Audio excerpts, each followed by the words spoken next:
मनुष्य में बीमारी आने के 8 प्रमुख कारण। हम जानते हैं कि जब आदम पाप में गिरा तब उसने बीमारियों का आविष्कार किया। पृथ्वी श्रापित हुई और मनुष्य का शरीर भी श्रापित हुआ, जिससे पृथ्वी और मनुष्य के शरीर ने अपना डिवाइन गुण जो परमेश्वर ने उन्हें दिया था खो दिया। उसी वक्त इंसान ने अपनी अमरता को खो दिया था, जिसका नुकसान पृथ्वी को भी हुआ, जिससे पृथ्वी की उत्तमता खत्म हो गई थी और मनुष्य का शरीर भी अपनी वो शक्ति, सारे गुण और परमेश्वर का तेज खो चुका था, जिससे मनुष्य बीमार पड़कर मरने लगा। मेडिकल साइंस के मुताबिक भी इंसान की मृत्यु बीमारियों के ही कारण होती है और इंसान का बुढ़ापा भी एक बीमारी ही है, जिससे पता चलता है कि इंसान मृत्यु के करीब जा रहा है। अदन के बाग से बाहर निकाले जाने के बाद इंसान ने अपने लिए काफी धन इकट्ठा किया और अदन के बाग के मुकाबले उसने अपने लिए बड़े बड़े बाग और महल बनवा लिए।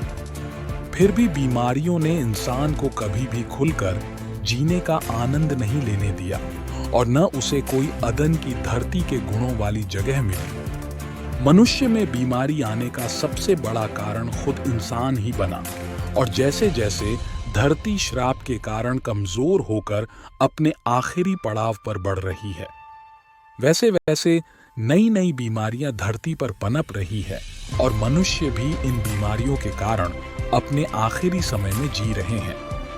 आइए जानते हैं बाइबल में से 8 मुख्य कारण जिनसे मनुष्य बीमार पड़ता है। पहला कारण प्राकृतिक तरीके से इंसान का बीमार हो जाना, चाहे वो धर्मी हो या पापी। 2. राजा 13 की 14 में हम पढ़ते हैं, और अलीशा को वह रोग लग गया जिससे वे मरने पर था, और तिमिथुस भी पेट के खराब रहने से बार बार बीमार हो जाता था। 1 तीमुथियुस 5:23। दूसरा कारण, खुद के पाप के कारण इंसान का बीमार पड़ना।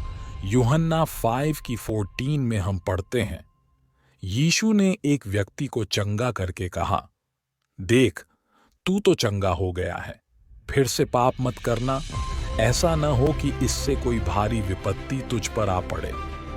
यह बीमारी अन्य जाति इंसान को भी हो सकती है और किसी विश्वासी को भी हो सकती है जिनकी आदत जानबूझकर पाप करना है, चाहे वे प्रभु भोज ले या न ले। तीसरा कारण, बीमारियां विश्वासी के जीवन में प्रभु भोज के गलत तरीके से लेने से भी आ सकती है। 1 कुरिन्थियों 11:29 और 30 में हम पढ़ते हैं, क्योंकि जो खाते पीते समय प्रभु की देह को न पहचाने, वह इस खाने और पीने से अपने ऊपर दंड लाता है। इसी कारण तुम में से बहुत से निर्बल और रोगी हैं और बहुत से मर भी गए। ये वो पाप है जो प्रभु की देह यानी कलीसिया के विरुद्ध कोई विश्वासी करता है, जैसे कि चर्च में किसी भी तरह से किसी भी विश्वासी को नुकसान पहुंचाना या ठोकर का कारण रखना या चर्च की इमेज को खराब करना। सांसारिक पाप की सजा के मापदंड अलग है, प्रभु के देह यानी चर्च के खिलाफ पाप करने की सजा के मापदंड अलग। चौथा कारण, पूर्वजों के या माँ बाप के पाप द्वारा बीमारी आना जो पीढ़ी दर पीढ़ी चलती रहती है। यूहन्ना 9:2 में हम पढ़ते हैं, चेलों ने उससे पूछा, हे रब्बी, किसने पाप किया था कि यह अंधा जन्मा, इस मनुष्य ने या उसके माता पिता ने? पांचवा कारण, परमेश्वर की महिमा के लिए बीमारी आना, जिसके लिए प्रभु किसी खास को ही चुनता है।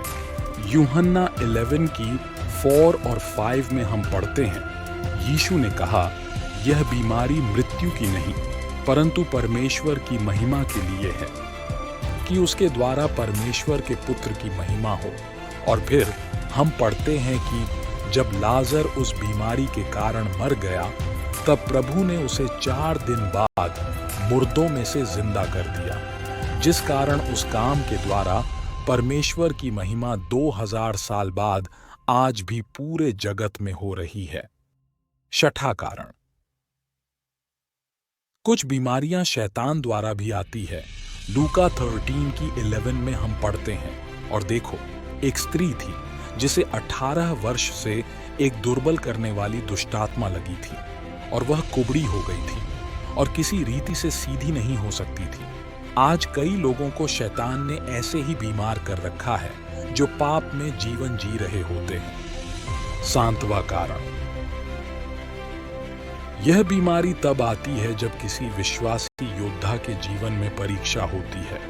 अय्यूब 2 की 6 और 7 में हम पढ़ते हैं, यहोवा ने शैतान से कहा, सुन, वह तेरे हाथ में है, केवल उसका प्राण छोड़ देना। तब शैतान यहोवा के सामने से निकला और अय्यूब को पांव के तलवे से ले सिर की चोटी तक बड़े बड़े फोड़ों से पीड़ित किया। हम पढ़ते हैं कि यह सब उसकी परीक्षा के लिए हुआ और वे सफल भी हुआ। आठवां कारण, इस बीमारी के कारण को कम लोग ही जानते हैं, इसलिए उन्हें काफी नुकसान उठाना पड़ता है, यहाँ तक कि मृत्यु भी हो सकती है। आइए जानते हैं वे आखिरी कारण जिसे जानकर हम सतर्क हो सकते हैं। वो कारण यह है कि यदि भविष्य में एक विश्वासी या एक सेवक का अगर पाप में गिरने का अंदेशा होता है, तब परमेश्वर उसे स्थिर रखने के लिए बीमार करता है। 2 कुरिन्थियों 12 की 7 में हम पढ़ते हैं, पौलुस कहता है, इसलिए कि मैं प्रकाशनों की बहुतायत से भूल न जाऊं, मेरे शरीर में एक कांटा चुभाया गया, अर्थात शैतान का एक दूत कि मुझे घूंसे मारे ताकि मैं भूल न जाऊं। उसने खुद दिल का हाल भी बयां किया था कि पौलुस जैसे मनुष्य पर घमंड करना तो बनता है। जब वे तीसरे स्वर्ग तक उठा लिया गया था, जबकि पौलुस तब घमंड में गिरा नहीं था पर गिर जरूर सकता था। इसलिए परमेश्वर ने शैतान के एक दूत को छूट दी कि वे उसे बीमारी के घूंसे मारे, जिस कारण उसे पता चल जाता था कि मैं तो नश्वर शरीरधारी मनुष्य हूं और मुझे जो भी अद्भुत प्रकाशन मिलता है वो सिर्फ प्रभु के अनुग्रह से मिलता है, मेरी इसमें कोई प्रशंसा नहीं। फिर वो और भी दीन होकर स्थिर हो जाता था। ये बीमारी कोई भी हो सकती है, और ये बीमारी का हो जाना विश्वासी इंसान के मौजूदा हालात पर भी निर्धारित होता है, जैसे पौलुस के जीवन में पढ़ते हैं कि भविष्य में वह घमंड के पाप में गिर सकता था। उसे सबसे ज्यादा प्रभु का प्रकाशन मिला, यहाँ तक कि वे तीसरे स्वर्ग में भी उठा लिया गया था। ज्यादातर कोई भी इंसान इतना प्रकाशन पाकर और अद्भुत स्वर्ग के दर्शन देखकर घमंड के पाप में गिर सकता है। जैसे कि हम आज के सेवकों को देखते हैं, वे अच्छा चलते चलते शैतानी सेवकों की तरफ देखकर घमंड के पाप में गिर जाते हैं। और अगर आप व्यर्थ बातें सोचते भी हैं जिससे आप पाप में गिर सकते हैं, तो ये बीमारी तब भी आ सकती है। परमेश्वर आपके दिमाग के सॉफ्टवेयर में जब ऐसे किसी भी वायरस को देखता है, जैसे कि किसी की पत्नी या पति या घर का लालच करना, तो तब भी वो वायरस भगाने के लिए परमेश्वर बीमारी भेजेगा। इसलिए सावधान हो जाए, आपको स्थिर करने के लिए बीमारी आ सकती है। आप अगर बीमार पड़ गए हैं तो अपने जीवन की जांच करें कि किन कारणों से बीमारी आई है, तुरंत पश्चाताप करें। संभावित है कि परमेश्वर आपको चंगा करेगा आपके सच्चे पश्चाताप के द्वारा।